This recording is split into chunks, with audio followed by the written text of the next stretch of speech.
expediency.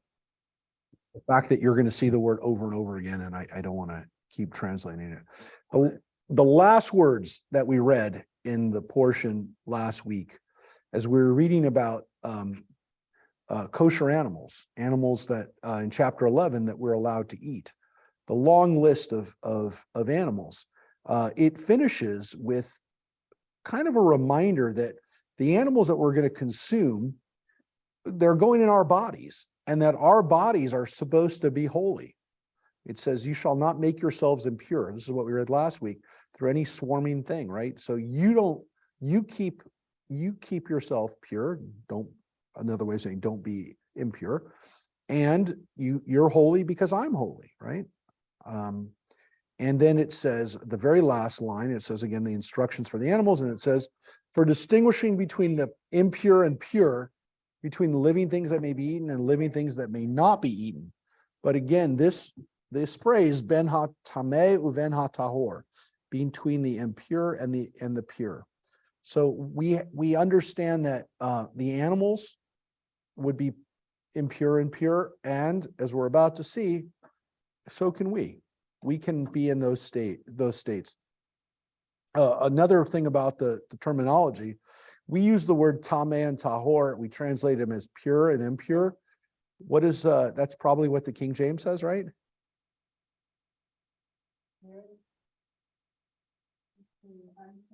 Oh, unclean and clean. Yeah, that's also a great translation. I don't know if Glory has her Bible nearby of how it translates pure and impure. I'm not sure, but we'll. She'll go get it. That's okay. She doesn't have it right this Interesting second. to see how those words of tameh and tahor are translated in different translations, but they are definitely distinctions that the priests make.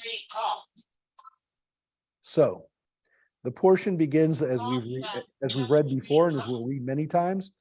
Adonai spoke to Moses, saying, speak to the Israelite people thus. And again, it doesn't say speak to the priests, even though this is within the book of Leviticus.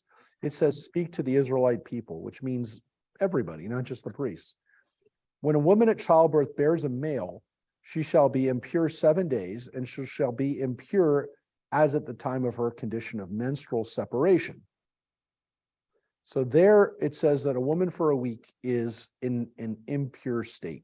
Now, again, normally in a Jewish setting, we would say the word tameh, which would be unclean, impure.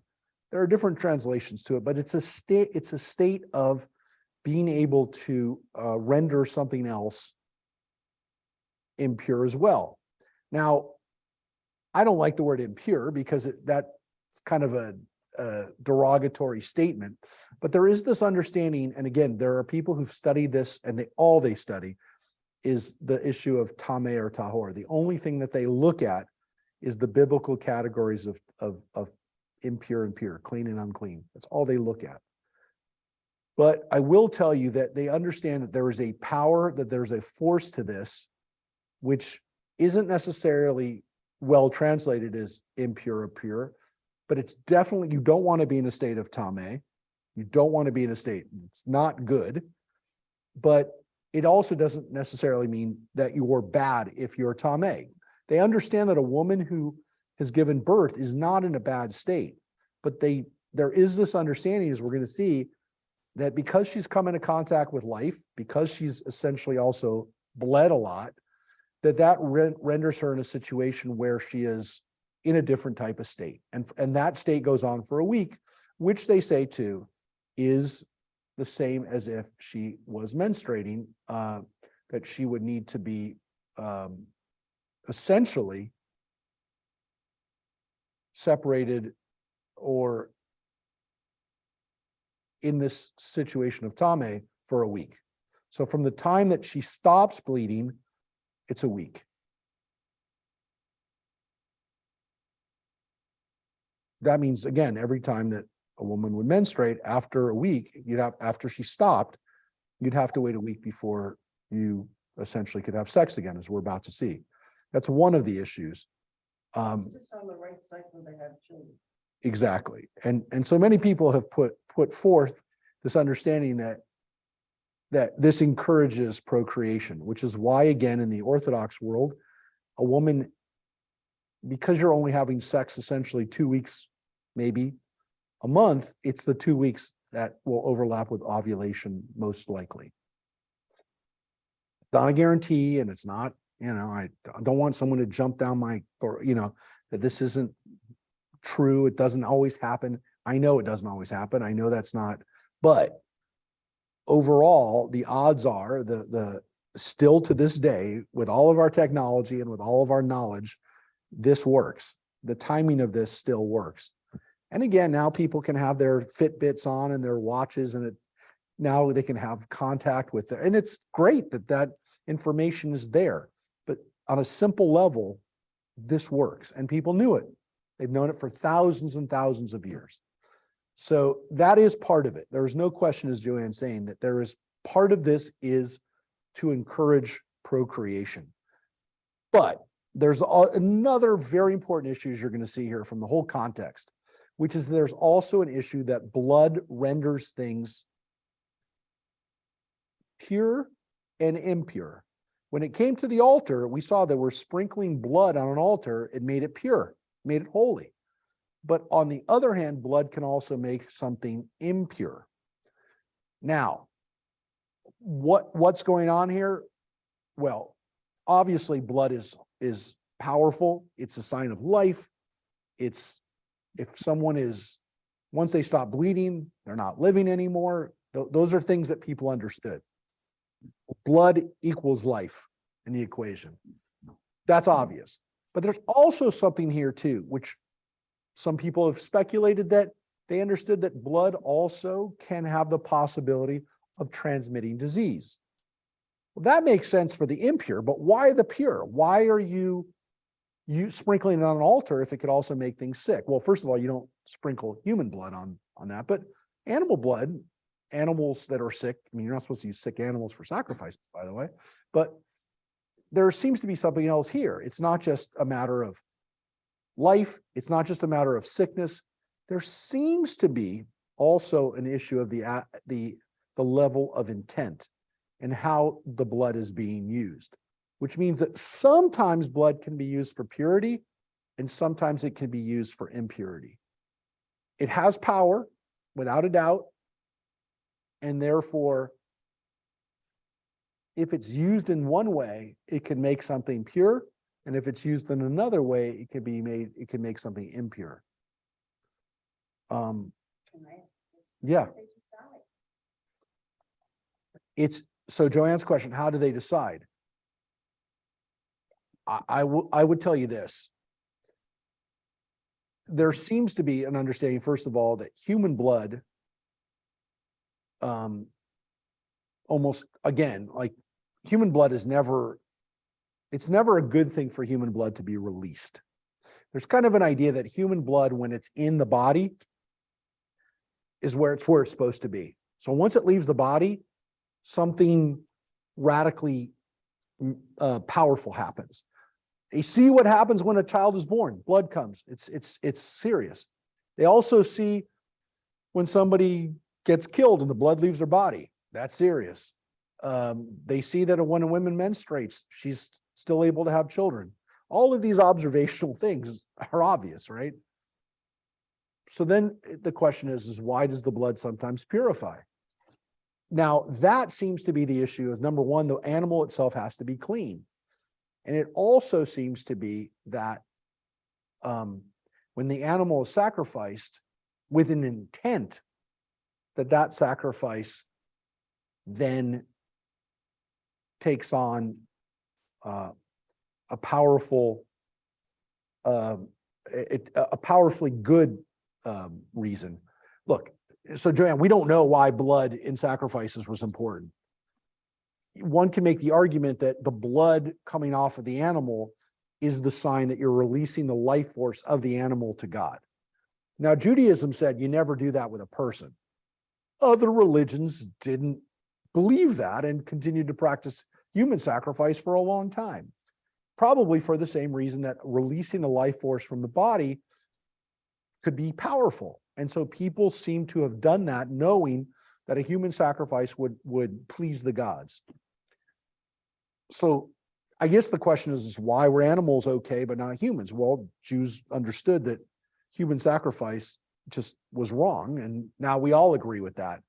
But there was a time when nobody agreed with that. We were the only people that weren't ever doing human sacrifices, unless we were doing the wrong thing, which we read about in Kings. There were people, Jews, making human sacrifices that were very bad. But there is this understanding that blood sacrifice is important. I will say, as we get into this now and read more, just keep that in mind. The blood sacrifice is, to some extent, allowing for powers to happen, both from eliciting God, but also kind of recognizing life. But we don't understand why animal sacrifices needed to be done. I'd only say this: everybody had sacrifices. The level of again, every culture that we know of, from the Americas, from Africa, from Asia, there was no part of the world where animal sacrifices weren't done at some point. So, and again, in most of those places, human sacrifices as well. So there is definitely an understanding of that. I will tell you that having a blood sacrifice, once we didn't have it anymore in the temple, nobody ever said we got to go back to having a blood sacrifice.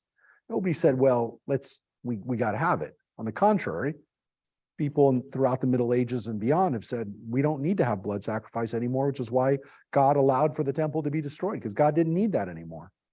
That's a rationalization. That's something that we've come up with. That didn't stop people from saying that blood sacrifices were still needed. Just because the temple was destroyed, people didn't say, well, we don't have to have a sacrifice anymore. And as a matter of fact, if you think about it, throughout the Middle Ages, the blood libel against Jews were that Jews still used blood for Passover. That they drained Christian babies to make matzah.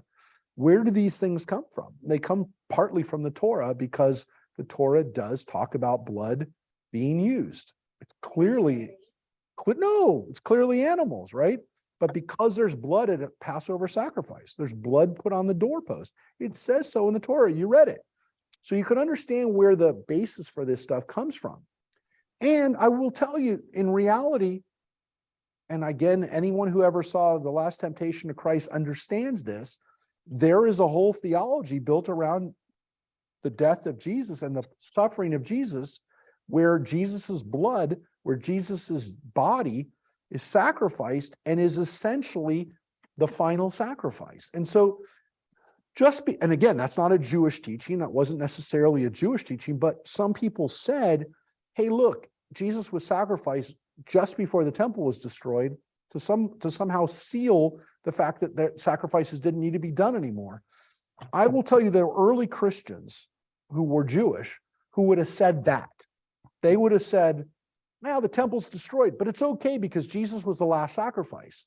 Now you're going to say, but the Torah never says you're supposed to do a human sacrifice. On the contrary, you're not supposed to. And you say, well, God made a big decision.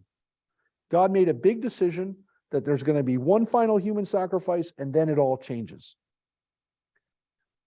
We don't talk about that anymore because there aren't people who walk around saying that. But 2,000 years ago, there were a lot of early Jewish Christians who said that. By the time Christianity kind of took hold of other places in Rome and Greece and around they didn't care that much about the temple sacrifice. They didn't care about the temple of Jerusalem. They weren't Jewish. That wasn't their issue. They didn't care that the temple was destroyed. It wasn't their temple. Never was their temple. But for ancient Jews who became Christian, who were followers of that, they absolutely talked about that. And there are vestiges of it in the Christian Bible. When Jesus is talked about as the Lamb, that was a code word for some people that he was a lamb sacrifice. So this was important, and it is relevant because to some extent the every time a priest holds up the wine and says this is the blood of Christ, they're essentially acknowledging that sacrifice happened, and the context is maybe obscured a little bit, but make no mistake about it. That's where it came from. It came from early Christians who saw the blood sacrifices being a powerful, and one can make the statement fairly, the most powerful. So all of this is relevant to people. It never stopped being relevant. It's just we don't talk about it a lot. We don't think about the original context. We don't think about the Torah. So we'll take a look at it. We'll look at the Torah.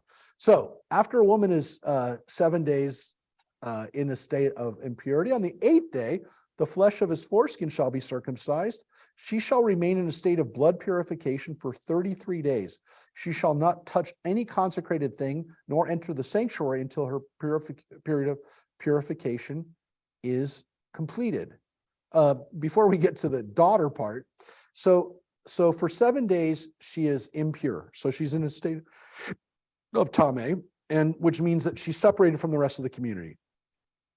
At the end of that period of time, they have an 8th day bris. So not only do they have a bris for the son, but essentially it's also welcoming back in the woman into the community from the standpoint of whatever situation she was in for 7 days, now it's over. By the way, something that would have also, I just want to put out there, in the ancient world, we don't understand it. The woman is definitely in a more susceptible situation for those 7 days for illness. At a time when so many children died, also, again, recognizing that there is something very powerful here we can't control, and let's keep everybody safe. Let's keep women who've now bled a lot or maybe are more susceptible, definitely more susceptible to illness. Let's make sure that they don't. It would have kept people alive. That's all I'm going to tell you. You can say whatever you want. It sounds like they're separated. It sounds like they're not being treated well.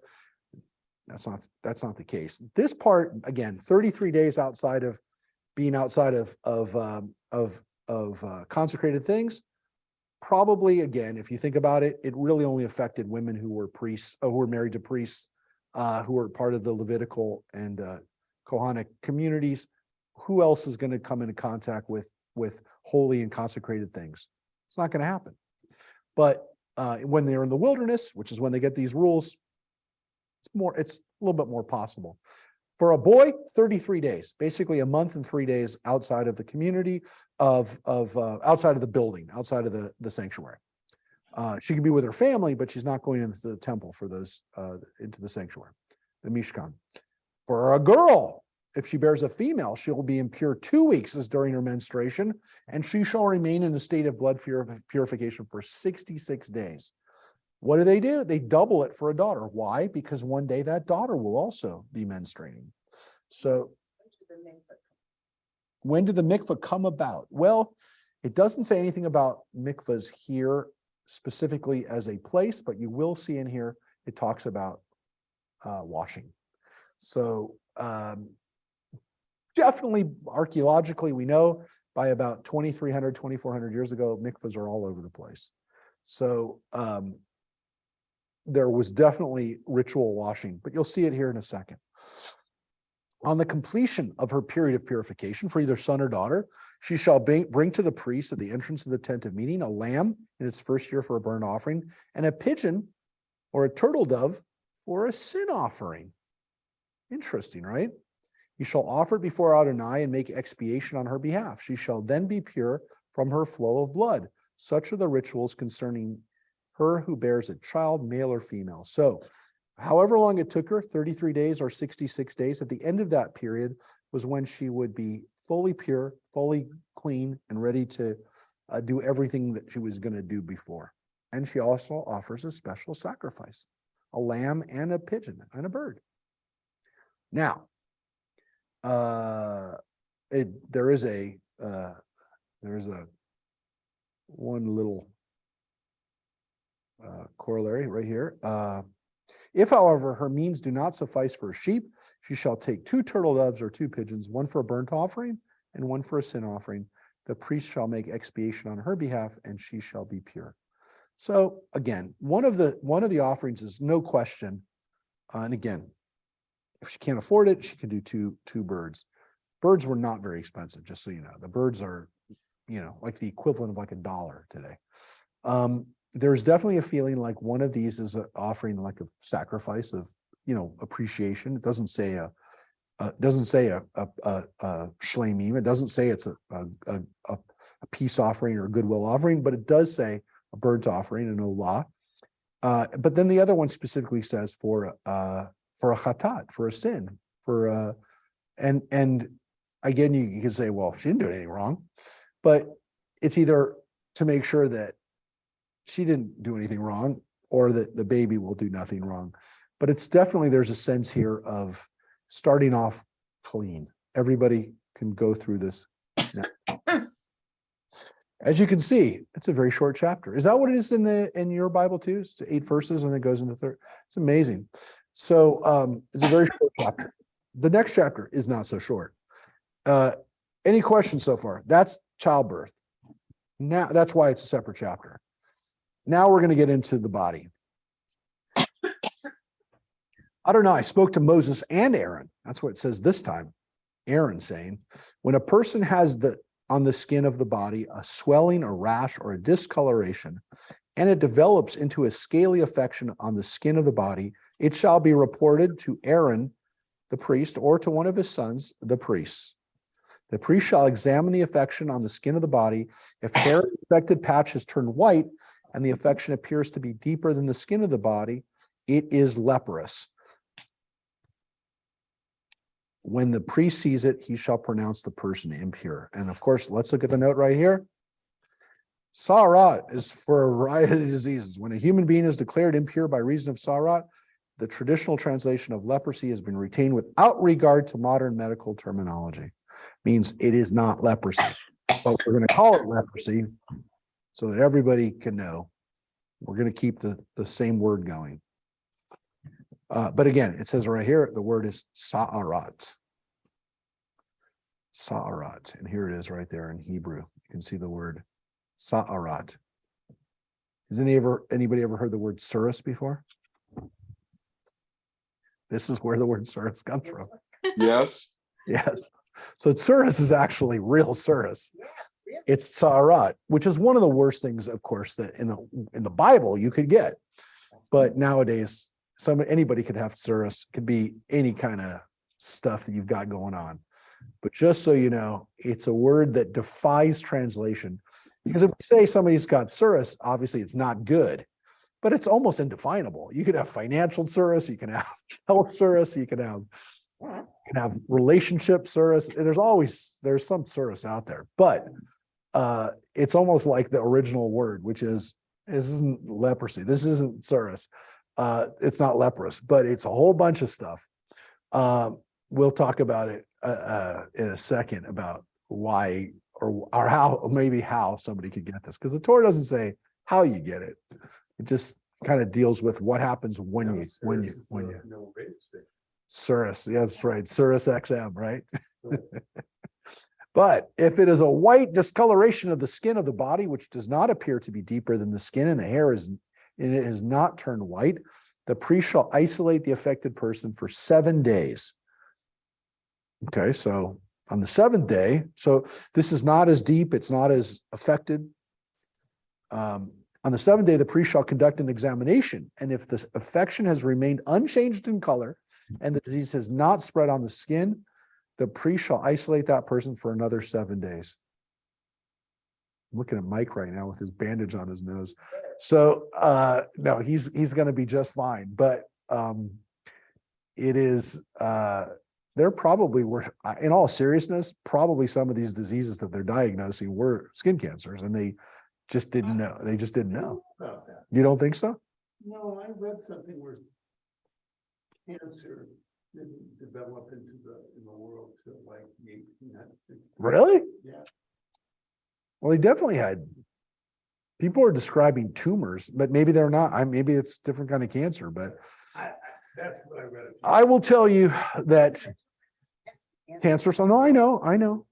But people definitely diagnose tumors. I will say My mom had one in 1959. Big one. a skin cancer, No. a tumor. Yeah. Me.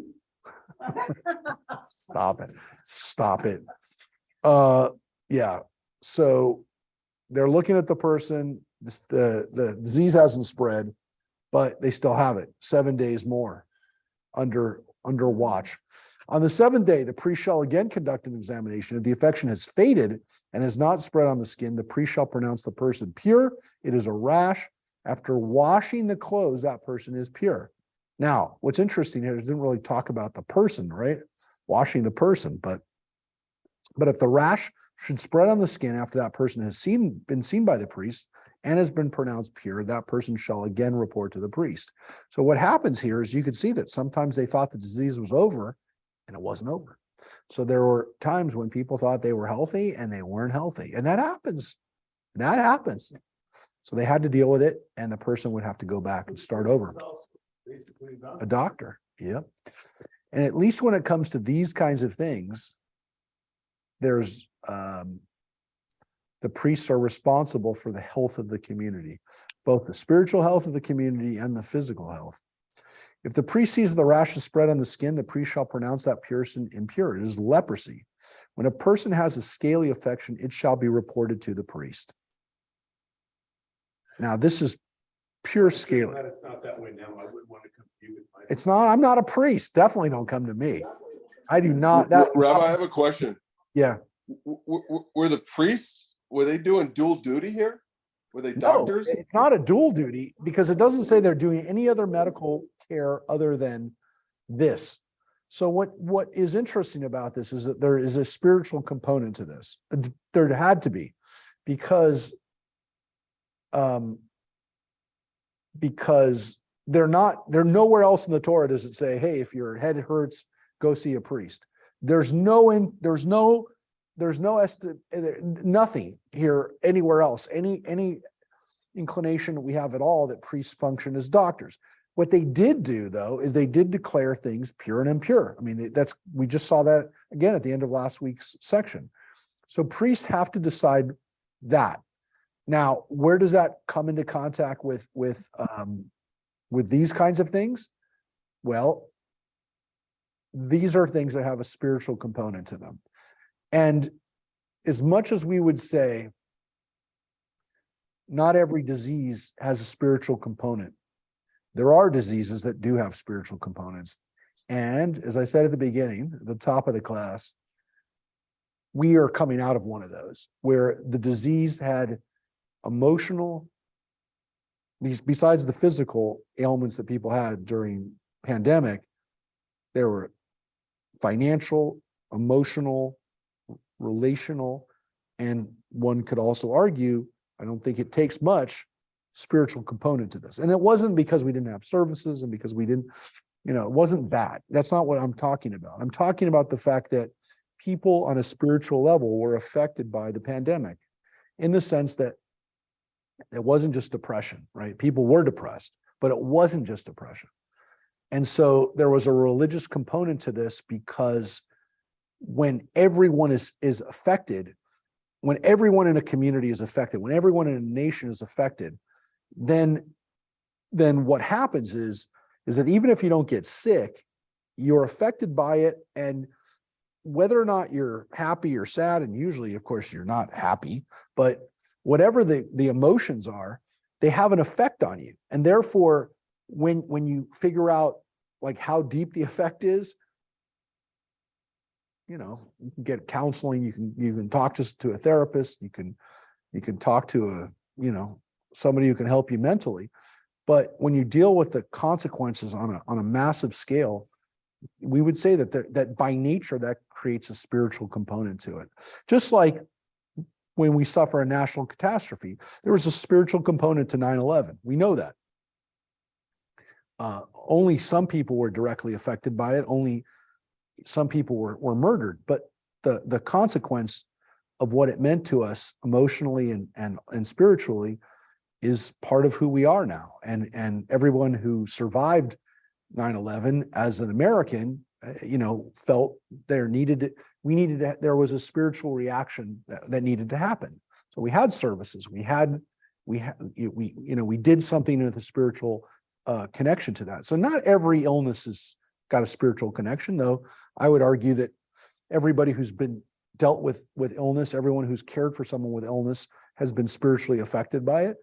however we understand what the spirit is, but that part of us that is eternal, that part of us that is the part of us that is some could argue is the most important part of it, but is the part of us that is connected to everybody else. How is that not going to be the thing that is most affected by a nationwide and in some cases a global incident? And so when people would get sick, I think with certain skin diseases where they were worried about it spreading, again, you could say it's psychological, but it's more than psychological. And so people needed to have a feeling like they were spiritually pure once they were healthy, physically, and that the community had a chance to deal with the consequences of this.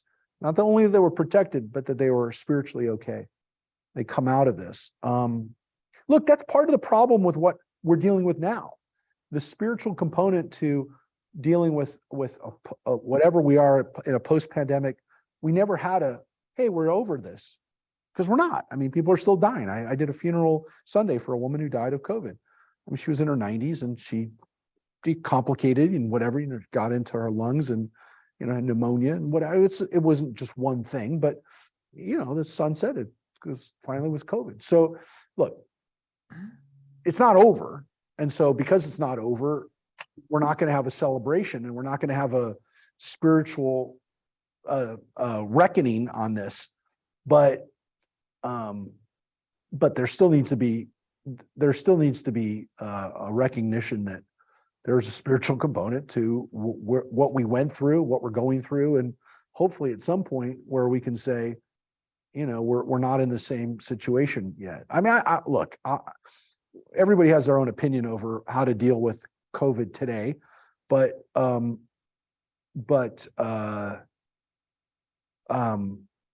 everybody does.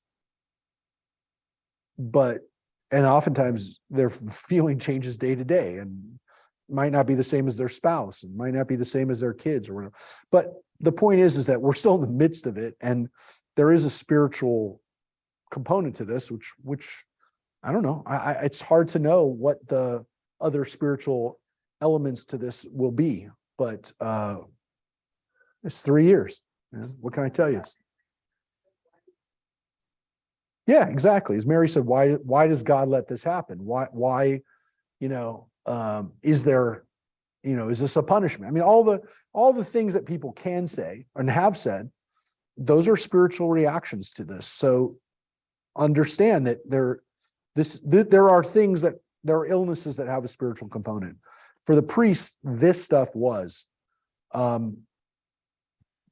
Were there other diseases that were not skin related that people were able to recognize? I don't know. We don't know. The issue, folks, is that we don't know how many pandemics have affected the world. We don't. I mean, people try to estimate. There's geneticists, there's archaeologists, there's people who try to figure out, did this civilization get wiped out by a pandemic? We don't know. We really only know about, once we knew about, we understood about the Spanish flu because in 1919, by then, we understood what a virus was. Somebody had a microscope, they looked under the microscope, they knew it was a virus. In the ancient world and up till, let's face it, 100 years ago, the only way you knew that someone had a disease was they had something on their skin or their body that showed that they had a disease. Bubonic plague, the buboes were skin lesions. They were something that people could see. If you can't see it, people didn't know that it was happening exactly. I mean, we just don't know. And we only know when people talked about it because they saw it manifesting outwardly on a person's skin. If the person just started coughing and dying, we know that people had it. We know that those things existed. We just don't know how often they had it, and they couldn't be identified as much. And Lord knows how they dealt with it. we know that it happened. We just don't know how often it happened, and we don't, unless they could describe it, we couldn't, we don't even know what they had for sure. So. Skin diseases, priests are gonna get involved. They're gonna get to it. All right. If the eruption spreads out over the skin, so it covers all the skin of the affected person from head to foot, wherever the priest can see, if the priest sees that the eruption has covered the whole body, you shall pronounce as pure the affected person who is pure from having turned all white. Now that's weird because you think that guy's the sickest. The problem is, whatever he has, it's affected his whole body, and whatever disease that they're referring to that caused this kind of white skin, once it affected the whole body, they felt that it was done. As soon as an undiscolored flesh appears, it shall be impure. So when the person shows parts that are not scaly anymore, the person's impure. When the priest sees the undiscolored flesh, you shall pronounce the person impure. The undiscolored flesh is impure, it is leprosy. But if the undiscolored flesh turns again white, the person shall come to the priest, and the priest shall conduct an examination. If the affection has turned white, the priest shall pronounce as pure the affected person, who is then pure. So the person can turn white again, and then they're no longer, that's why I don't really like the word pure or clean, but they're no longer contagious, maybe we would say, or they're no longer in a situation where the disease is still running its course in the body. So it's almost like when the person got filled up with it and they couldn't get any more on their skin, then it looked like it had run its course, but it could go back. And that's where they were concerned with it. So that's why we know it's not leprosy. Leprosy doesn't do this. When an inflammation appears on the skin of one's body and it heals, and a white swelling or white discoloration streaked with red develops where the inflammation was, that person shall report to the priest. If the priest finds that it appears lower than the rest of the skin and that the hair in it has turned white, the priest shall pronounce the person impure. It is a leprous affection that is broken out in the inflammation. So again, this is like white, but it's also red streaks on the person. If the priest finds that there's no white hair in it and it is lower than the rest of the skin and it is faded, the priest shall isolate that person for 7 days. If it should spread into the skin, the priest shall pronounce the person impure. It is an affection.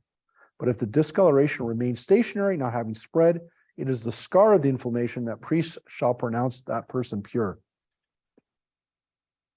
So again, is the disease spreading? Has it run its course?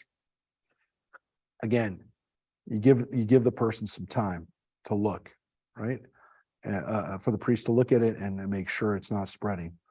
When the skin of one's body sustains a burn by fire, and the patch from the burn is a discoloration, either white streaked or with red or white, the priest shall examine it. If some hair has turned white in this discoloration, which itself appears to go deeper than the skin, it is leprosy that is broken out in the burn. The priest shall pronounce the person impure. It is a leprous affection. I hate using the word leprosy, but whatever. We just going to keep using it. But if the priest finds that there is no white hair in the discoloration and that it is not lower than the rest of the skin and it is faded, the priest shall isolate that person for 7 days. So again, this could happen with a burn.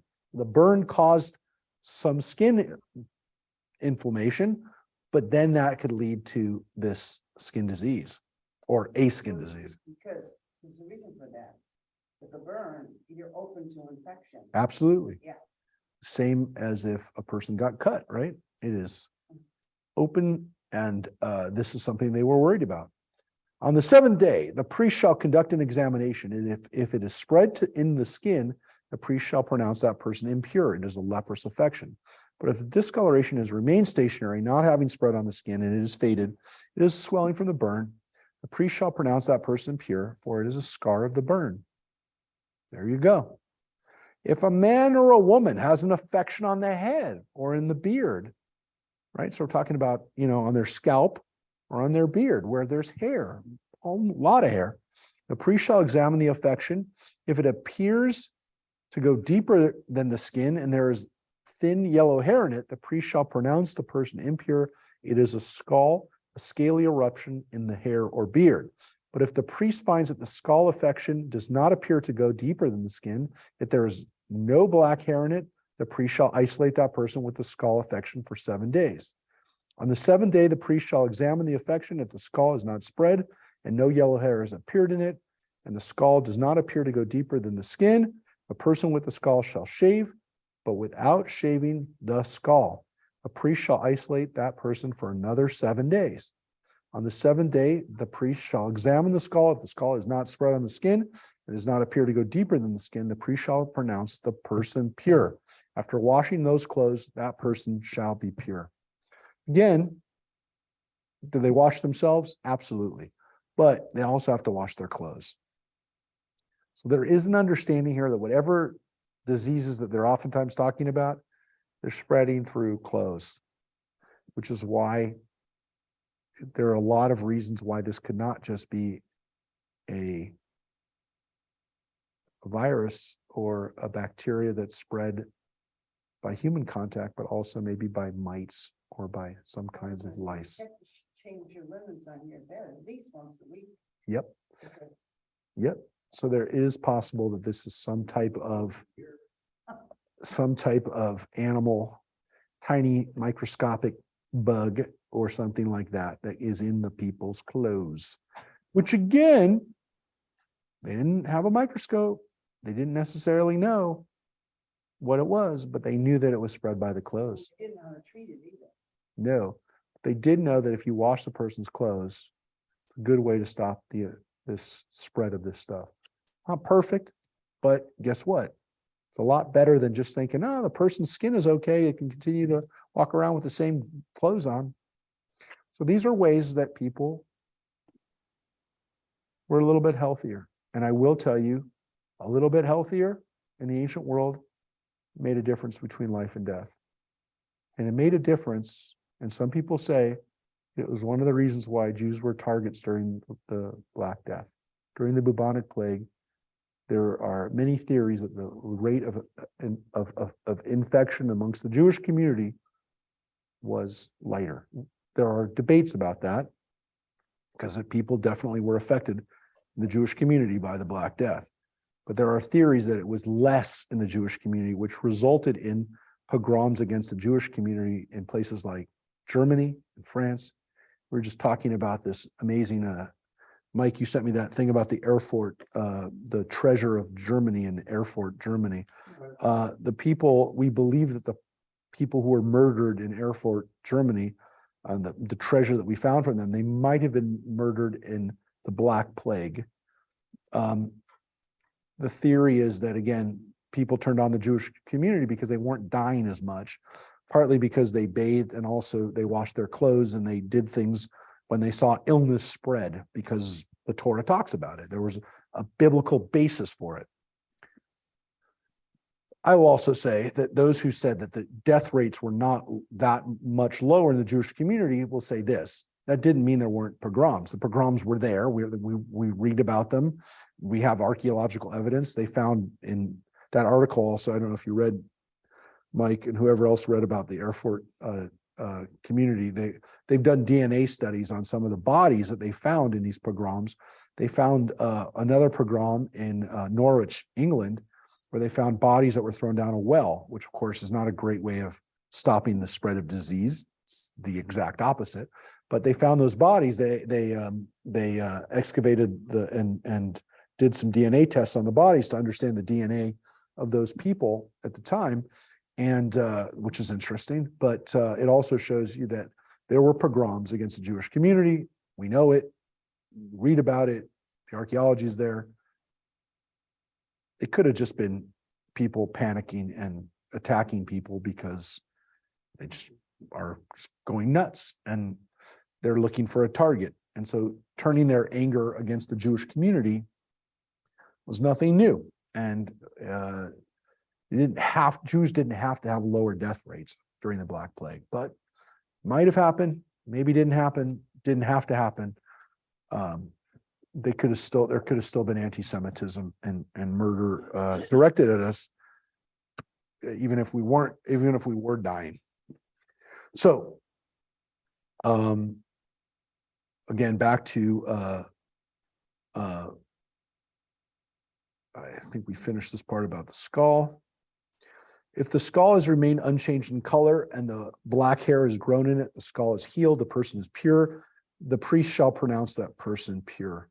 If a man or woman has the skin of their body streaked with white discolorations, and the priest sees that the discolorations on the skin of the body are of dull white, it is a tetter broken out in the skin. That person is pure. So that's some type of skin disease that isn't something where we have to worry about the contamination. If a man loses the hair of his head and becomes bald, he is pure. If he loses the hair on the front part of his head and becomes bald at the forehead, he is pure. But if a white affection streaked with red appears on the bald part in the front or in the back of the head, it is a scaly eruption that is spreading over the bald part in the front or the back of the head. The priest shall examine him. If the swollen affection on the bald part in the front or the back of the head is white streaked with red, like the leprosy of body skin in appearance, he is a leprous man. He is impure. The priest shall pronounce him impure. He has the affection on his head.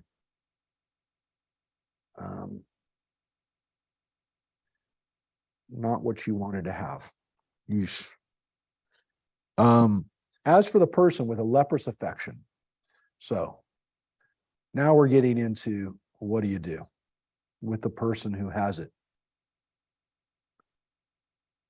This is where some people are going to get a little upset. Here's what it says.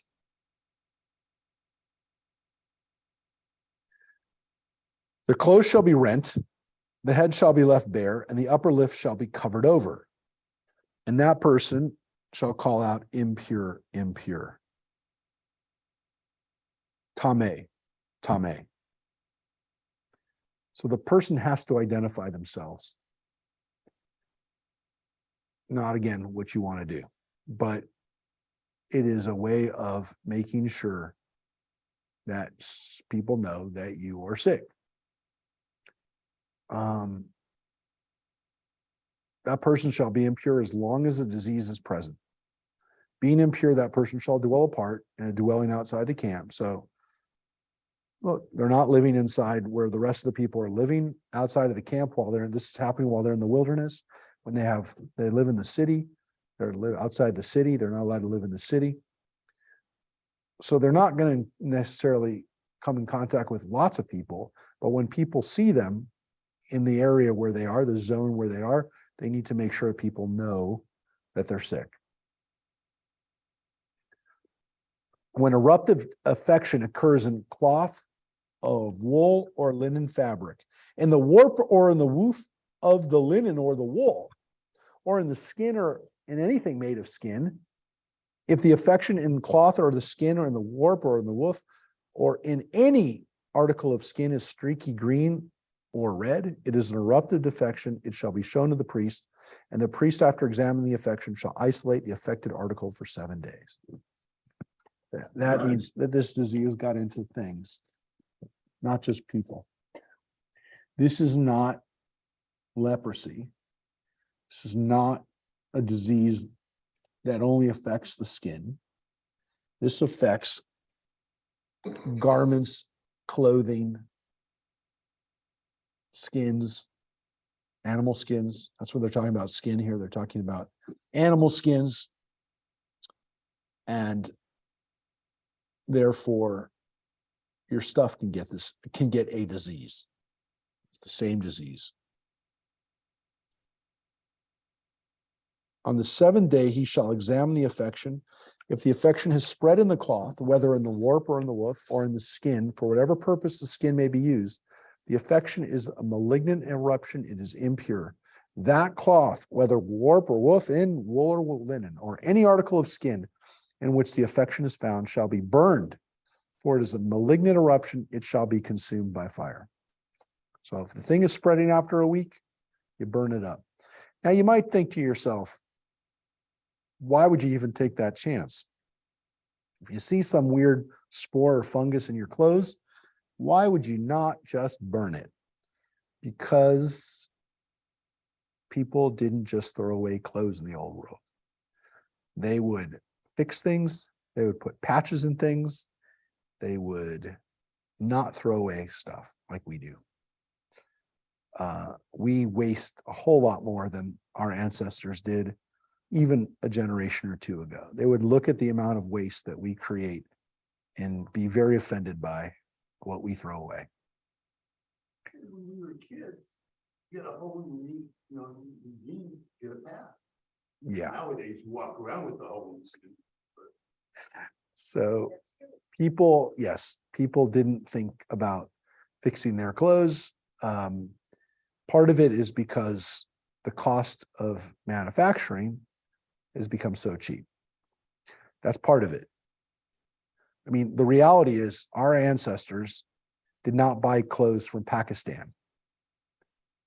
Their clothes were made by their next door neighbors or by their mom or by their wife or by them. My grandfather was. Yes. So they made the clothes. They knew how hard it was to make a clothes. They didn't have modern industrial machines. It took days to make a jacket. It took days to make pants.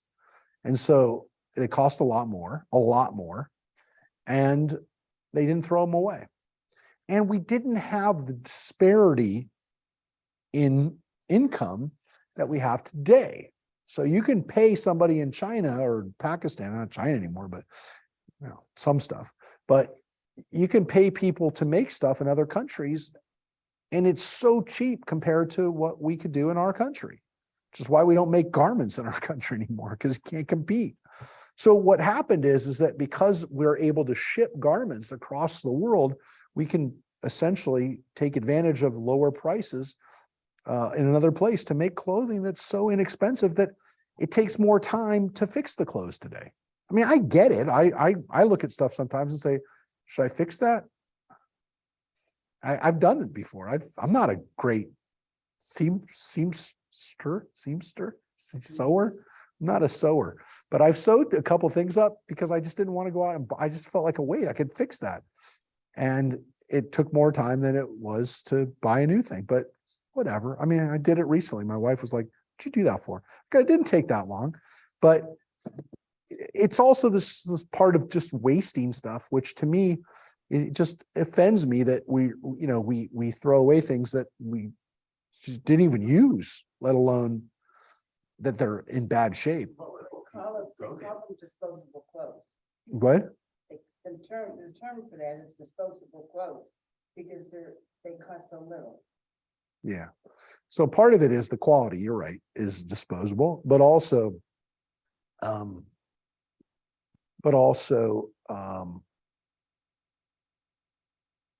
we just have so much, and we don't, when we think about it, it's ridiculous. I mean, the amount of clothes we have compared to our ancestors just a few generations ago is just, it's unheard of.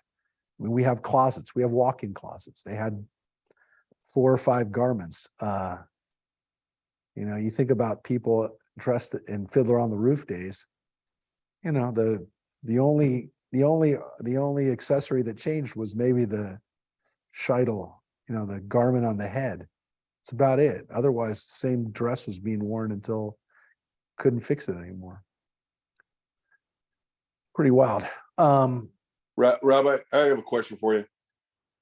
Looking at what we're looking at right now, the 2 sections, 52 and 51, it leads me to believe that, right, if it's animal cloth, right, and it jumps from human to animal cloth, that means it has to be pretty fresh, right? It couldn't have been tanned or, I mean, I'm having a hard time putting my head around that one. But here it's also in the wool and linen as well. So it didn't just have to be an animal skin. It wasn't just in organic compounds, or they're all organic compounds in those days, but they didn't have polyester. But it doesn't just have to be in something like skin. It could be in wool or in linen. So yeah, it's definitely something that was wet or like something like a mildew or something that was like a spore. But again, leaving it alone for a week and looking at it and making sure it didn't spread meant that whatever was there was going to be okay. And again, you're going to see, you're like, why would they just toss it? I'd toss it away, but there's a different mindset. So I'm telling you. So when you look at this, you go, just throw it away.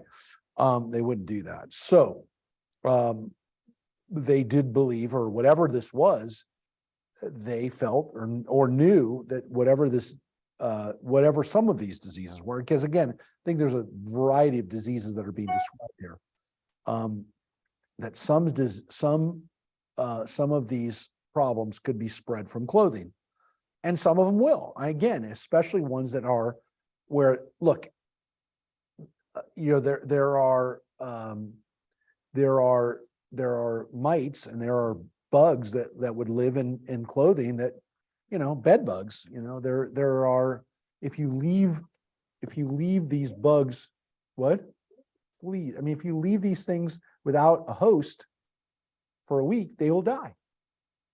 So this isn't made up stuff. I mean, this is, but clearly this was something they could also see. So it's not just a bug, but could bugs live better in something where there was some kind of seepage or something like that? Yeah.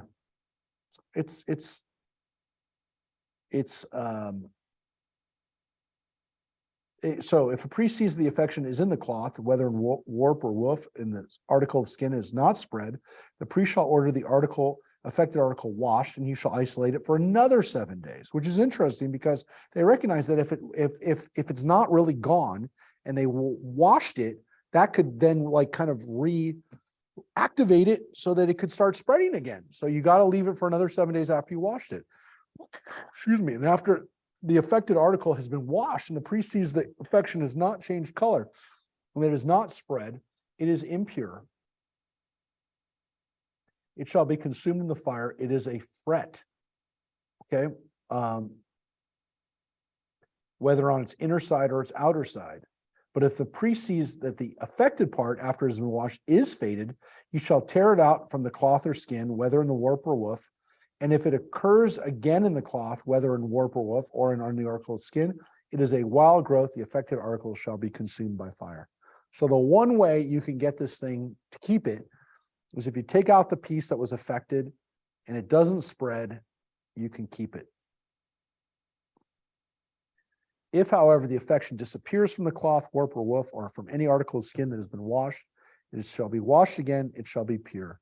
Such is the procedure for affection of cloth, wool, or linen, in warp or woof, or in any article of skin, for pronouncing it pure or impure. Now, we understand that skins and articles of clothing and those kinds of things that are coming near our bodies are a problem. But as we're about to see, it's not so easy just to say it's on stuff that touches our skin. Let's take a look. Metzorah. So this is the next part of the portion. Sometimes it's read as a separate portion, but the ideas are continuing here. So these next two chapters are what we're going to finish with today. Adonai spoke to Moses, saying, "This shall be the ritual for a leper at the time of being purified. When it has been reported to the priest shall go outside the camp. If the priest sees that the leper has been healed of the scaly affection, the priest shall order 2 live pure birds, cedar wood, crimson stuff, and hyssop to be brought to the one to be purified," right? For the one to be purified. The priest shall order one of the birds slaughtered over fresh water in an earthen vessel, and he shall take the live bird along with the cedar wood, the crimson stuff, and the hyssop, and dip them together with the live bird and the blood of the bird that was slaughtered over the fresh water. He shall then sprinkle it 7 times on the one to be purified of the eruption and effect the purification, and he shall set the live bird free in the open country. So this ritual of the birds, again, involves blood, the blood of the bird that they're going to kill. And somehow, again, this blood from the bird affects some of the healing, some of the purification. So you can see, again, blood is used for purification.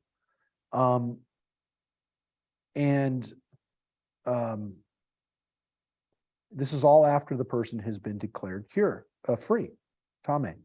I mean, they're no longer tame. So the bird is set free. We're going to see this again later on Actually, we'll see it again too in next work, the next portion, Achremot, the goat of Azazel. Sometimes the offerings are set free. They're not always killed. Sometimes they need to go away. They need to live free. The one to be purified shall wash those clothes, shave off all hair, and bathe in water, and then shall be pure.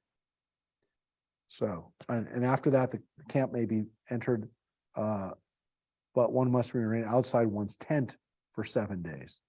On the seventh day, all hair of the beard shall be shaved off head, beard, if any, and eyebrows. Having shaved off all hair, the person shall wash those clothes and bathe the body in water, and he shall be pure. So you can see there is a 2-step process of re-entering after you have the tzarat. We're not done with tzarat. So I just want to make it clear. This is kind of like, well, this is what you do when you're fine. We're not actually done with this. This, as I said, the beginning of another couple chapters on this. But you can see that the person had to shave off all their hair. So this is a process of bathing and shaving, which would then kind of allow them to be tahor. On the 8th day that that person shall take 2 male lambs without blemish, 1 ewe lamb in its first year without blemish, 3/10 of a measure of choice flour with oil mixed in for an offering, and 1 log of oil. And they shall be presented before Adonai with the party to be purified at the entrance of the tent of meeting by the priest who performs the purification. The priest shall take 1 of the male lambs and offer it with the log of oil as a guilt offering. He shall elevate them as an elevation offering before the Lord. And the lamb shall be slaughtered on the spot in the sacred area where the sin offering and the burnt offering are slaughtered. For the guilt offering, like the sin offering, goes to the priest. It is most holy.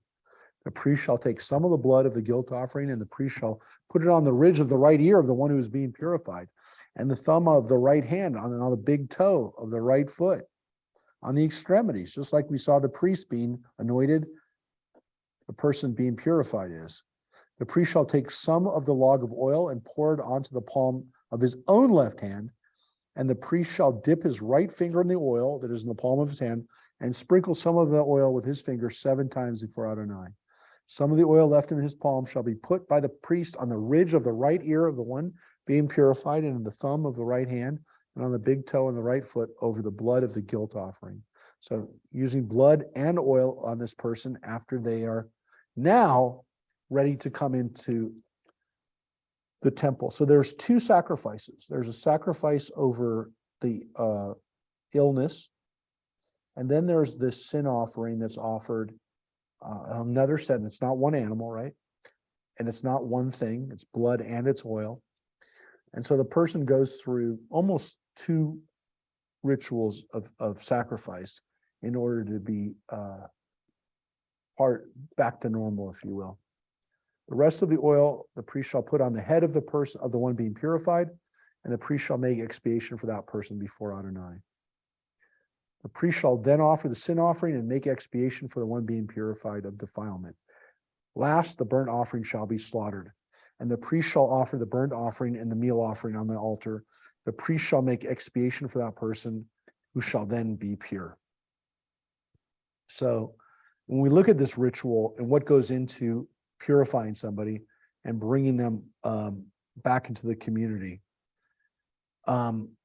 the sacrifices that are being made, the rituals of purification that are being made with the priest, you can see priest gets paid for it, right? Because he gets to keep a lot of the offering. He gets to eat it. It's food for him. So it's not like he didn't get paid for doing all the diagnostic work and all the purification work. He gets paid for it. So he is covered. That's one thing. But the other thing to pay attention to is the fact that there is a sin offering here, a guilt offering. So there is an understanding that this person has the disease for a reason. And there seems to be this understanding that they did something to deserve it. This isn't just thank you, God, I'm healthy now. These are sin offerings and guilt offerings. And we said a woman does it when she has a baby. Did she do anything wrong? No, but it did say sin offering before too, a chatat. Again, maybe sin's not the right word, but there is a feeling like people are if they didn't deserve this, they feel like they're punished. Now, it goes against our understanding of illness or what we'd like to teach people about illness. On the other hand, in my experience, the spiritual component of this, and as Mary said before, why did we get COVID? Is there a reason for this? Is that people oftentimes, whether we tell them it or not, they feel that they did something to deserve to be sick, that their illness was directly a punishment for something that they've done. You can say, well, that's ridiculous. That's not why people get sick. But that doesn't mean that people don't feel that way. So you can do a couple of things. You can either say to the person, that's not true. You didn't get sick, which I would do probably in most cases. I don't see how I'd ever not say that. But you could also say to somebody who really feels that way, well, maybe there's something you could do to get this feeling of deservedness off of you. And one of the ways could have been through a sacrifice. Now, for people who didn't understand about disease, illnesses that are spread through bacteria, did people think that they did something to deserve it a lot more? Probably. One would argue that that's a natural reaction when people don't understand why they're getting sick. Because we still do it now. So you can imagine that back then they did it even more. And a natural reaction to say it's something that I did, or it's something that my father did or my mother did, and I'm being visited with this illness. Maybe people felt better after giving a sin offering after they were healthy. They wanted to start over. They didn't want to get sick again. There's also a teaching, and some of you have heard this before, that this disease of skin diseases, or tsa'arat, was actually a direct punishment for one thing in particular. Does anyone remember?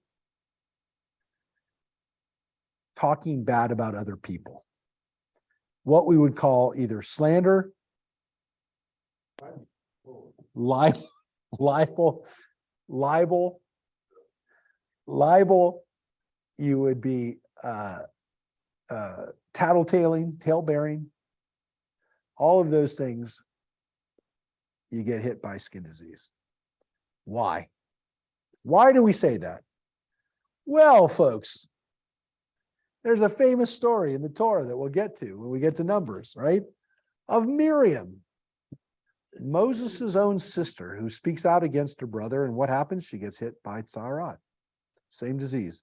She speaks out against her brother. God hits her with the disease. Aaron says to Moses, do something, pray on behalf of our sister. He says the words, Elna Rafanala, please God, heal her now. Says it to her. He says it to God. God says that we got to keep her. She's got to be punished a little bit. You got to keep her out for 7 days. She's healthy. Everything goes back to normal. But, skin disease.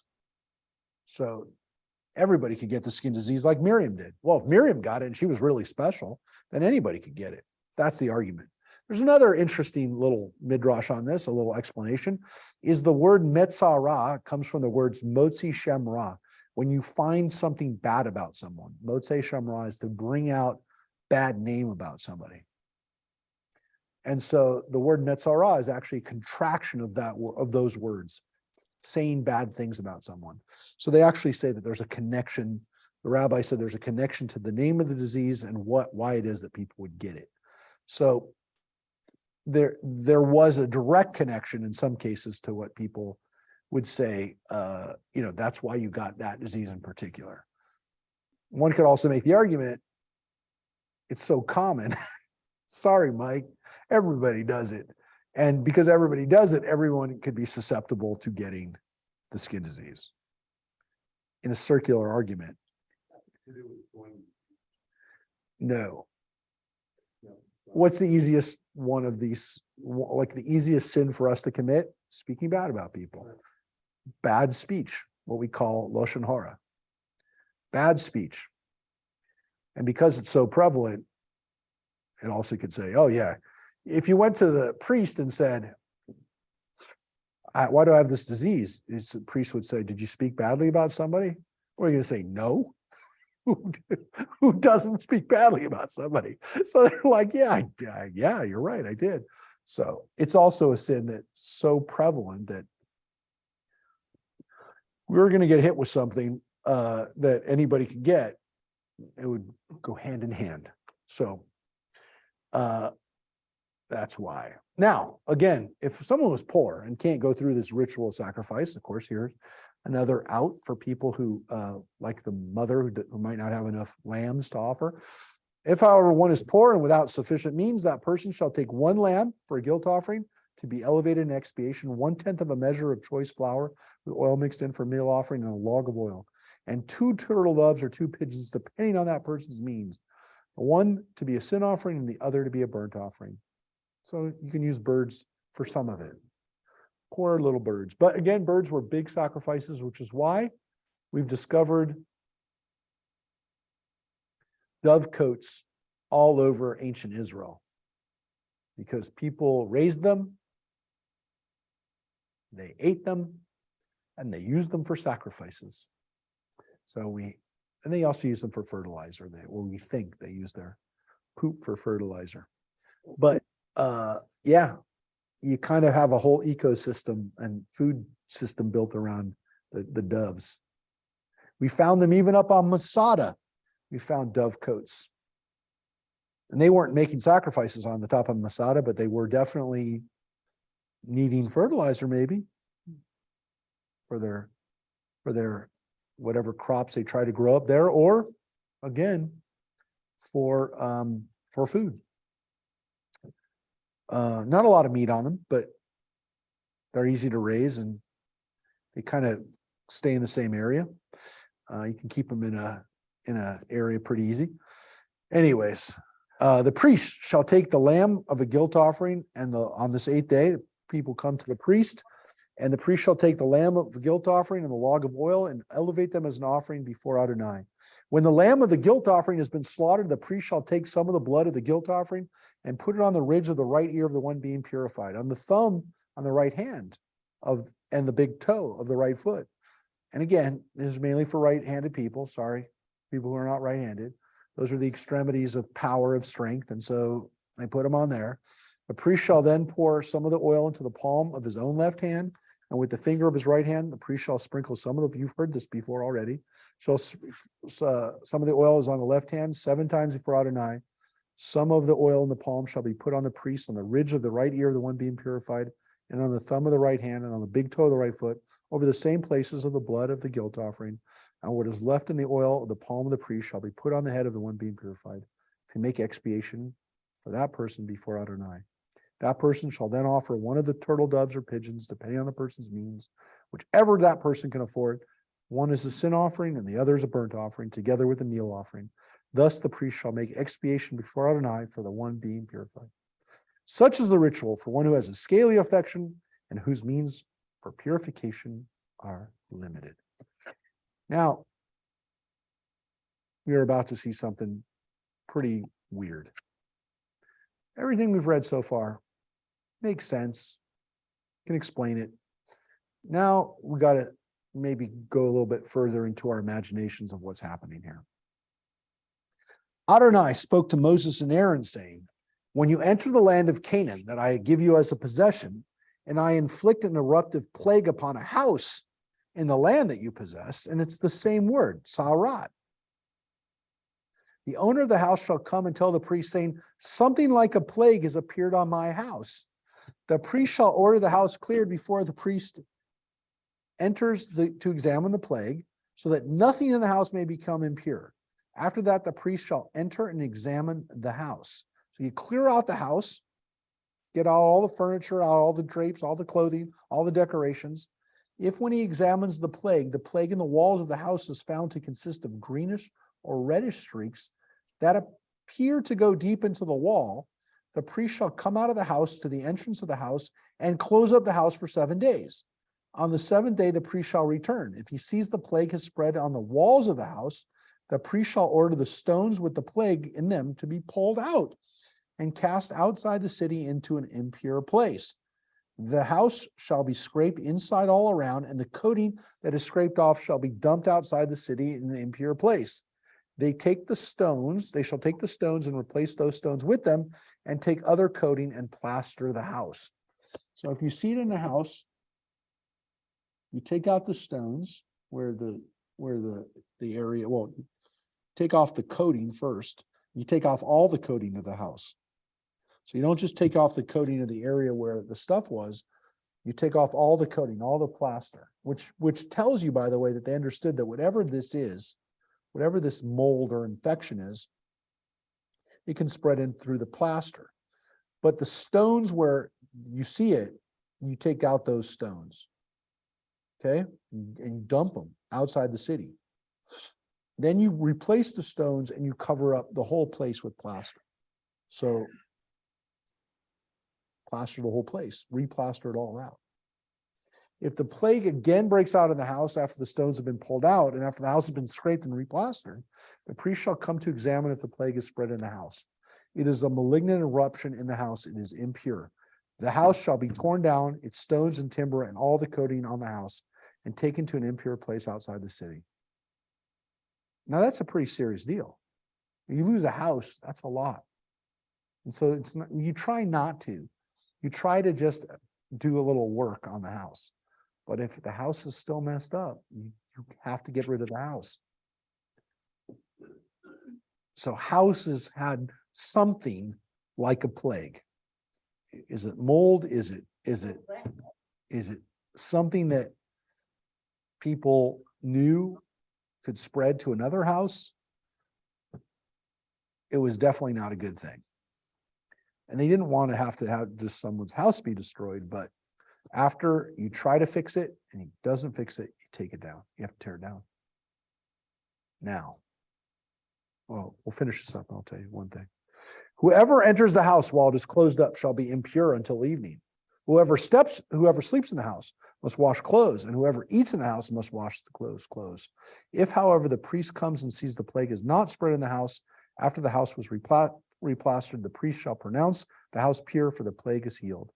To purge the house, he shall take 2 birds, cedar wood, crimson stuff, and hyssop. You shall slaughter the one bird over fresh water in an earthen vessel. You shall take the cedar wood, the hyssop, and the crimson stuff, and the live bird, and dip them in the blood of the slaughter bird in the fresh water, and sprinkle the house 7 times. Having purged the house of the blood of the bird, the fresh water, the live bird, and the cedar wood, and the hyssop, and the crimson stuff, you shall set free the bird outside the city in the open country. Thus he shall make expiation for the house. It shall be pure. So you can see the people don't have to go through the same purification that their house had to, or what they had to if they had the skin disease. So it's not like the skin disease got on them from the house. It does say that if they ate there, you saw that if they ate there or if they sleep there, they have to wash their clothes.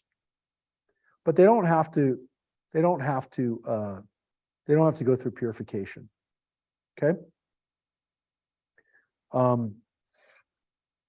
Why did a house get this disease? How could the house get this disease? Well, it's a little weird.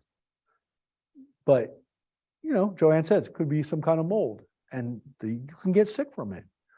But no matter what, it's pretty weird if you start seeing some mold in your house and you can't get rid of it. Is there a spiritual reason for it? Is there something going on there? Now, there's an interesting midrash about this, which I always thought this one was a kind of a funny one when I saw it, but also probably is a historical fact. And notice what it said. This is what you're going to do when you come into the land of Israel. When you take Canaan, this is what you're going to do to the houses. So this means that they occupied homes that were built by other people. And specifically, well, maybe, because it says right here. It says right here at the very beginning of the house stuff, I inflict an eruptive plague on a house in the land you possess. Could be a new house that you built, but it also could be, again, these houses in the land of Canaan. And the fact that it says it like that, the rabbis interpreted this to mean that sometimes when we knocked out the Canaanites with Joshua and during that time, they would come across a house and the Canaanites were killed or they left. The person would move into the house and then this disease would get onto the house. Now, the interesting thing about this is that this was an interesting midrash because they said the reason that that happened was because the Canaanites hid money in the walls. And God had a miracle happen, which is that the disease in the walls is an indication that there's treasure in the wall. Now, it's kind of funny because like, did that ever happen? But it did happen because I told you the treasure that we found in Germany in Erfurt, it was found in a wall of a building that was 600 years old. And they found it when they did some work on the building. And it was inside of the house. It was built, it was like a safe in a wall that somebody had closed up and they were going to come back and they were probably murdered, couldn't come back. And so this treasure was there the whole time. And people have found treasures in their homes, even to today. It doesn't happen as much in this country because most of our homes aren't that old, but it has happened where people have found, money in the wall. Still happens today. Now, generally speaking, again, it doesn't happen a lot, and don't start knocking down your walls to see if there's a treasure there. But it was an interesting midrash because it was basically saying that God helped the Israelites when they got into the land, that if it ever happened where they had money in the wall, that they got a little treasure there. So finding a treasure was always kind of like the dream, right? Because you didn't really work for it, you found it. But again, you shouldn't think about it. It shouldn't be like, if it happens, it's a great thing to happen. We actually call it a metzia, right? A metzia literally means a find. Did you know that? That's another Yiddish word that you've probably heard before. Somebody has something they have, it's a metzia. Now, sometimes we just say, I went to Costco and I found this metzia there. It was a find. It's not really what they're talking about. A find was really finding something that didn't belong to you in the first place. Now, the Talmud has entire tractates on discussions on finds, the law of finding something, that just because you found it, it's not finders keepers. Somebody could come back and say it's theirs and you have to give it back. But there was this idea that people found stuff and there were hoards that we find, it's now in some cases thousands of years later, we'll find a collection of Roman coins from a hoard that somebody planned on coming back for. Sometimes it's a burial treasure, but oftentimes these were treasures that we believe people buried and had intended to come back, but something happened to them and they couldn't come back. So it did happen. It still happens. But you shouldn't count on it happening. And oftentimes if it did happen in the legends over time, the Jewish legends, the Midrash, and then later on stories, there's almost always a lesson to it. You'll see a lot of these lessons all the way through Hasidic stories where, they'll have some Hasid that, gets a message that they're supposed to go to some town and they find a treasure. You'll see these stories up until the modern era where the treasure obviously is oftentimes meant to be a lesson, some knowledge that you find rather than actually a physical treasure. But there were stories like this, and people, when they inhabited other people's homes, over time, over hundreds of years in some cases, people found stuff in the walls. So what can I tell you? it's a little bit, takes a little bit of the imagination to fully appreciate, to fully comprehend. But yeah, it did happen. There's a rule for it. And I guess one of the other takeaways is don't tear down your house unless you absolutely have to. And don't necessarily expect to find treasure in your house. But sometimes when you think it's a bad thing, it turns out to be a good thing. Sometimes when you do a little construction, you find a treasure. You never know. So it's not likely again to happen in a home that's 25, 30 years old. But it did happen for people who lived in England or Germany or some other places where homes maybe survived wars or didn't get destroyed. They found treasure sometimes. All right. So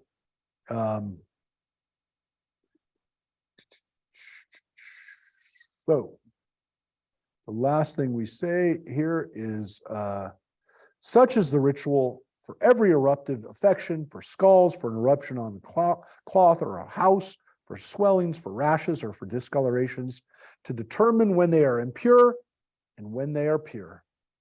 Such is the ritual concerning eruptions. This is the Torah HaTzarat. This is the law. It translated as the ritual, but literally the word Torah. This is the law concerning ritual eruptions. And my guess is that that is what the King James says, something similar to this is the law of leprosy. Yep. So those are the laws that we have when it comes to things. But we're not quite done with this section. Because just when you thought we could move on, because it just said, hey, this is the laws of leprosy. The reason that this portion of Metzorah, of Tazria and Metzorah are read together is because we got one more chapter, chapter 15. And this is the last, I promise you, this is it. This is the last we have with this. Although I do want to show you, hopefully we'll have time. I want to show you the Haftarah, a little bit of the Haftarah, which is not nearly as clinical and quite frankly shows us the good side of the compassionate side of illness. Anyways, here we go.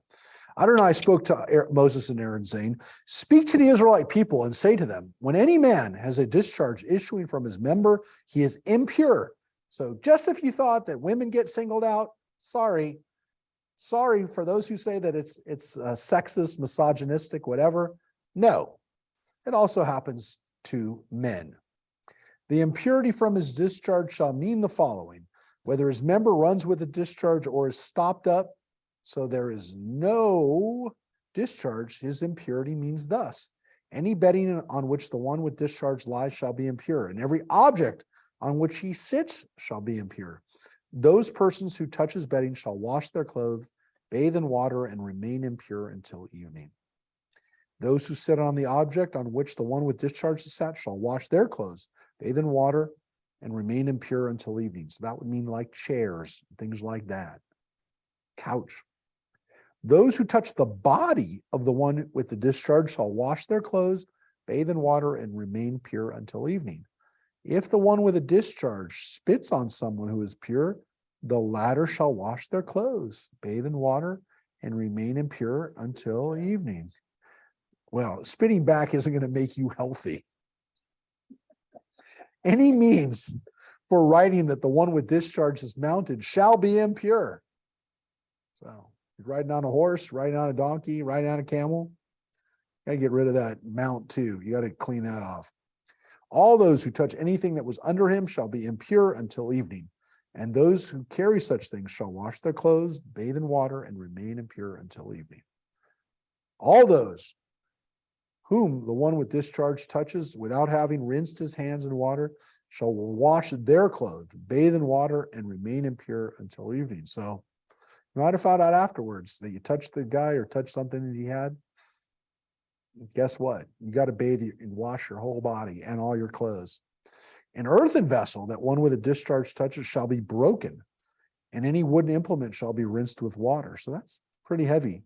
I mean, earthen vessels weren't as expensive as wooden vessels, but they were broken, the earthen vessels. When the one with a discharge becomes purified of his discharge, he shall count off 7 days for his purification, wash those clothes and bathe his body in fresh water. He shall then be pure. On the 8th day, he shall take 2 turtle doves or 2 pigeons and come before Adonai at the entrance of the tent of meeting and give them to the priest. The priest shall offer them, the one as a sin offering and the other as a burnt offering. Thus the priest shall make expiation on his behalf for his discharge before Adonai. Now that clearly, as we're about to see, is not semen. Without getting too graphic, it is some kind of blood or pus or some kind, I already was graphic, but it's not that. Why? Because this is this one. When a man has an emission of semen, he shall bathe his whole body in water and remain impure until evening. So this is like a normal thing. If you look at the note here, it says a laying down of what can lead to seed, which is the word that they use for shichvat zara. What does the King James say in a euphemistic way? Verse 16. Yeah. So that's the euphemistic way of saying seed. So this is different from what we read before. It's not discharge. It's not just anything. This is specifically semen, which obviously is a much more common occurrence, one would hope. But all cloth or leather on which semen falls shall be washed in water and remain impure until evening. Okay. I think most people would say that sounds like a good way of staying clean, healthy. Likewise, for a woman, when a woman has carnal relations with her, when a man has carnal relations with her, both shall bathe in water and remain impure until evening. When a woman has a discharge, her discharge being blood from her body, she shall remain in her menstrual separation 7 days. Whoever touches her shall be impure until evening. Anything that she lies on during her menstrual separation shall be impure, and anything she sits on shall be impure. So this is very much going back to the way we started. Though, again, it kind of was led into by sex and by discharge. So when at the beginning it talked about birth here, and it alluded to menstruation again as well. Here it says it again with regards to discharge. So again, a woman who's had sex and a man who's had sex, they wash and have to wait 7 days to have sex again. All those who touch her bedding shall wash their clothes, bathe in water, and remain impure until evening. And all those who touch any object on which she is sat shall wash their clothes, bathe in water, and remain impure until evening. I mean, it's pretty much, again, the same thing that happened to the man. Be it the bedding or it be the object on which he sat. On touching it, one shall be impure until evening. And if a man lies with her, her menstrual separation applies to him. He shall be impure 7 days. And any bedding on which he lies shall become impure. So it's a pretty strict law. If a man lies with a woman who has a discharge, or it didn't say it before, but it says right here, if a man lies with a woman during menstruation, when she's still menstruating, or again, while she's still in that purification period, he's impure now 7 days. So it definitely would not encourage men to sleep with someone who was menstruating or still in their week of separation. So again, there were consequences for men if they did. So man didn't want to do that. When a woman has had a discharge of blood for many days, not at the time of her menstrual separation, or when she has discharge beyond her period of menstrual separation, she shall be impure, as though at the time of her menstrual separation, as long as her discharge lasts. Any bedding on which she lies while her discharge lasts shall be for her like bedding during her menstrual separation, and any object on which she sits shall be impure. as it does during her menstrual separation. All those who touch them shall be impure and shall wash their clothes, bathe in water, and remain impure until evening. When she becomes purified of her discharge, she shall count off 7 days, and after that she shall be pure.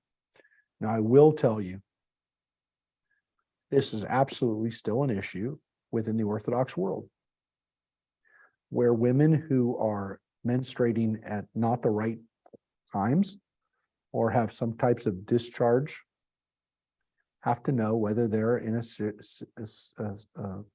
situation of being ritually impure if they're Tame. This is a real issue.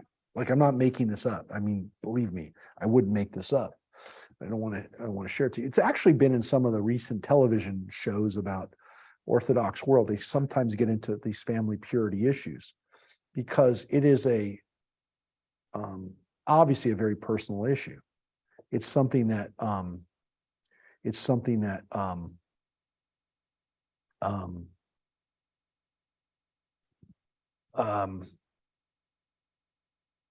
obviously affects people's private lives. So just to give you an example of something that I'll never have to deal with, ever. One of the things that rabbinic authorities have had to do over the years is they have to determine these things of whether a woman is whether the discharge is menstruation or whether it's something else or whether it's some spotting or something like that. And honest to God, this is something I don't have to do, and it's something that is done in the Orthodox, ultra Orthodox world, is that rabbis will literally have to examine a woman's underwear to decide whether or not she is menstruating or whether it's some other kind of discharge. I didn't say. Come on. I said it's something that I never want to have to do. So what happens is that people use their rabbi underwear so that decision. Again, Maybe if you're Tom Jones. yeah, exactly. Very funny, like Tom Jones. That's right. He's inspecting. There's nothing I can think of that would be more. Well, that's not true. There's a lot of things that are unappetizing. That is definitely one of the things that, for me, it's not something that I ever wanted to have as part of my job description. But look, I get it. I mean, I get that the Torah talks about it, so there has to be an answer for it. And it's a serious issue for people with this issue of family purity, because essentially they can't sleep with their husbands until they've been deemed no longer impure, no longer tame. So this is an issue. And if a woman is dealing with this, obviously the rabbis don't treat the person. Well, I shouldn't say that.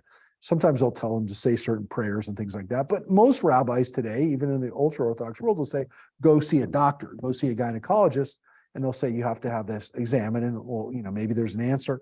So they will deal with it. And it's not like the rabbi is the only decider of this, but when it comes to when a woman can sleep with her husband again, absolutely. Look, I have 3 daughters. There's more about this stuff than I ever wanted to know than I know. And believe me, I try not to know. But I, by virtue of the fact that I live in a house with women, that this is something I know more about. But I don't know that much about it, and I don't want to know more about it. And I do know, though, that for people who, again, the differentiation of when someone could have sex, because remember, it's not like the blood goes away and you're like, hey, we can have sex now. They had to wait a week. So you get the all clear, and you still have to wait a week. So it's not like, oh, well, you're just ready to go. I mean, it's still, the count off now is a week. So it's a big issue. And it's one that still affects people who live by the family purity laws of the Torah, and then again, that are elucidated on in the Talmud and then beyond. Again, it's not something I've ever had to deal with, so I don't know that much about it, and I don't want to know that much about it. Thank God I don't have to know. But yes, if I lived 100, 150 years ago and was a rabbi, I would be confronted with these decisions. My guess is that they had help, always had help with women who the Rebbitzin or somebody would chime in on certain stuff. But technically speaking, there still had to be a rabbinic decision on this stuff. On the 8th day she shall take 2 turtle doves, 2 pigeons, and bring them to the priest at the entrance of the tent of meeting. The priest shall offer the one as a sin offering and the other as a burnt offering, and the priest shall make expiation on her behalf for her impure discharge before Adonai. You shall put the Israelites on guard against their impurity, lest they die through their impurity by defiling my tabernacle, which is among them. Such is the ritual concerning one who has discharged, concerning one who has an emission of semen and becomes impure thereby, and concerning her whose condition is that of menstrual separation, and concerning anyone male or female who has a discharge, and concerning a man who lies with an impure woman. Therefore, we've come to the end, because guess what? The next chapter is Achrei Mot. And again, Achrei Mot, by the way, talks about not just what to do after the death of the sons of Aaron, but also deals with forbidden relationships. So Achrei Mot actually does have more to say on the subject of at least relationships, but not on the issue of bodily functions. So the functions are over. I will tell you again, as I said, that the subject this is not the end of even the Torah's discussion, even the Bible's discussion on it, because as we mentioned before, there is a wonderful story in Kings about the people who have skin disease, who are actually, the one story I want to show you is, of course, the story of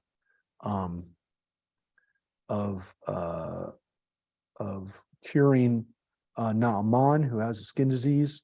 He ends up becoming a follower of God because he comes to him and he gets cured. So that's a story of someone with skin disease who ends up becoming a hero. Wait, I'll show you that story just quickly first, if you want to read more about it. This is the story of Naaman. So where's that one? I didn't go. This is the one about let me show you first the one of the lepers who were outside the camp. There were 4 lepers outside the camp and said, why should we wait for death? If we decide to go into town where the famine is in the town, we shall die there. Let's go into the Aramean camp. So this is as the Arameans are laying siege to Samaria. These lepers go into the camp and they find no one there. And we read this story every year when we read the story of Tazria Matzorah. We read about how the Arameans fled the camp and the lepers come to the camp and they see all the stuff left behind and they take it, but they said, we can't just keep this to ourselves. We got to go tell the people of the city. So they were only there because they were lepers and they were outside the city, but because they were outside of the city, they come and solve the problem of the siege, big problem, and everybody comes out and has a chance to be saved. So this is the wonderful story of the lepers, which is a heroic story. So it's a story of people who end up saving everybody from the siege because they're lepers. So it's a story of redemption, if you will. It's a story of somebody because they're a leper, or the people because they're a leper, they're able to save these people. So when we think about who's a hero, sometimes it's the least likely person, sometimes it's the most marginalized person, and sometimes it's a person with leprosy. And then real quickly, story of Naaman is right above that. Naaman was an Aramean himself. He was one of the Aramean generals. If you recall the story, because we read it, those who were with us Tuesday, that Naaman was an important warrior for the king of Aram. This is from chapter 5. once the Arameans were out raiding, they carried off a young girl from the land of Israel. She worked for Naaman's wife, and she said, hey, there's a prophet in Israel and Samaria who can cure him of his leprosy. And so he goes to Israel, and he ends up getting, he ends up following Elisha's directions on how to purify himself. He has to go to the Jordan and bathe, and he goes, why did I have to come here? I could have bathed in my own river. And they basically say, hey, just follow his directions. What do you have to lose? Bathe and be clean. He went down to the Jordan. He became clean, and then he went back to Elisha and said, I now know that God is here. As the Lord lives, that's who I'm going to serve. I'm going to become a Jew or an Israelite, whatever you want to call it. So he wants to pay him for his cure. He says, I don't want your money, go away. And of course, the very famous story is Gehazi. Elisha's attendant runs after him and says, oh, my boss he needs to get some money. And then, of course, that's not what his boss had said. And so Gehazi comes back, and he gets the money from Naaman. Naaman says, here, take 2 bags. I feel free, man, anything you want. Comes back, and Elisha says, where were you, Gehazi? And he says, I went to go.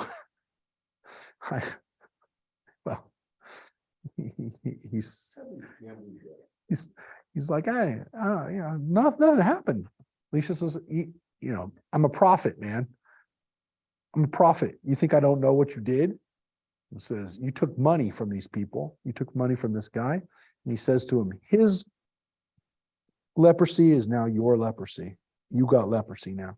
So it's a story of somebody who uses their illness as a lesson, as a guy gets cured, Naaman gets cured, and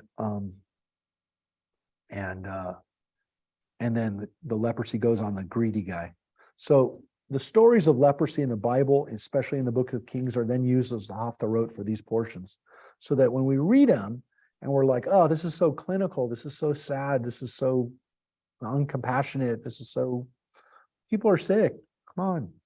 Well, sometimes the sick people can be the heroes of the story and can actually teach us how to behave with grace, with dignity, and again, sometimes turning their illness into an opportunity. And people learn sometimes from their illness. Sometimes people are changed by their illness. Stories aren't exactly that, but the people who are ill definitely get to be heroes. And Naaman changes his religion because of his illness, which also happens sometimes. Sometimes people get religion when they get cured from their illness. Right, Mike? I'm just kidding. Definitely. Can definitely change. Yeah. I mean, when I was diagnosed with kidney disease, I definitely. Because it didn't happen, so I got, You did. Yeah, I mean, you change. People change, and they change their perspective sometimes, because they realize that when they are healed, that life is really a gift. And unfortunately, we don't really think about that sometimes until we're confronted with our own mortality. So we hope everyone stays safe and healthy and make it through the winter. A lot of people are worried about staying healthy during this period, which is, again, sometimes people are not at their healthiest, not at their best during the winter time. They're more indoors, so they're more likely to be around other people who are sick. It's true. During the summer, we'll have events outside, and now we're going to have them all inside, so I get it. But again, we hope everybody stays safe and healthy. If you're doing traveling, that you also don't go to China. Really? People are dying like crazy. We don't even know how many people are dying in China right now, by the way. No, they won't tell us. They won't tell us. I think it's like 5,000 people a day right now. They don't even, that's what I read. I mean, I think they said that that's on the low end, but yeah. You ever hear from the people you know from China? I do. It's not fun right now in China. It's not fun because they're very scared of what the government is going to do tomorrow. It's not a good time to be in China. I've had a few people reach out to me actually and ask if there's any way for me to help them get into this country. What am I going to tell you? I don't know. Get a good immigration attorney, but it is indicative of the fact that people are not real happy with what's happening there. So, yeah, you asked the question. I can only tell you this. Now they've all heard this, and now I'm on their radar now. Now the Chinese have heard me through my iPhone and know that I'm speaking ill of them, so they'll come and get me. From here, I don't know. Speaking ill of somebody, you're going Yeah, I know. I'm not really speaking ill of them. I'm just saying that the repressive and dictatorial country where they don't even tell people, how many people are really dying. Yeah. And most likely they're responsible for this disease in the first place. So I guess I did speak ill will of them, but I'm just stating a fact. It's not an opinion. I'll take, yeah. All right, everybody, stay healthy, most importantly, and don't speak ill of people unless they deserve it. We'll see you. We'll see everybody. Stay care. dry. Stay dry. Thank you. Exactly. Hello, everybody. Thank you, Rabbi. Take care. Take care. Thank you, David. Yes, for calling. thank you. See You're ya. welcome, Joyce. Bye, everybody. Take care, everybody. Stay Goodbye. healthy. Love you all.